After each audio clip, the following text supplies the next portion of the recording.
Balita sa Luzon, hatid ng GMA Regional TV, isa pong lalaki sa Ilocos Norte ang hindi na nakaabot sa kanyang kasal. Chris, ano na ang nangyari?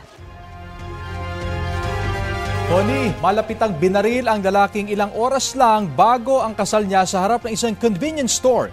Yan at di pa pang mait na balita hatid ni CJ Torida ng GMA Regional TV. Nauwi sa pighati ang selebrasyon sana ng kasal ng isang lalaki sa Lawag, Ilocos Norte. Ang biktimang 59 anyos binaril ilang oras bago ang kanyang kasal.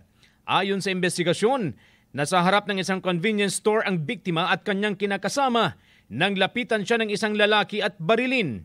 Nagtamo siya ng tama ng bala sa ulo at likod. Dead on arrival sa ospital ang biktima.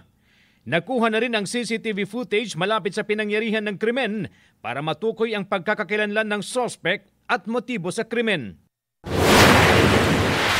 Sa Mexico, Pampanga, patay ang isang lalaki matapos magulungan ng truck. Ayon sa pulisya, pauwi na sana ang biktimang 77 taong gulang na bumili ng pyesa ng kanyang motorsiklo nang biglang masagi ng isang truck. Depensa ng driver ng truck, hindi niya napansin ang biktima. Sinampahan na siya ng kaukulang reklamo. Dalawa naman ang sugatan sa banggaan ng tricycle at motorsiklo sa Reyna Mercedes, Isabela. Nangyari ang insidente sa National Road sa Barangay Talungan. Ayon sa mga otoridad, nagtamo ng sugat sa ulo at katawan ang driver ng tricycle.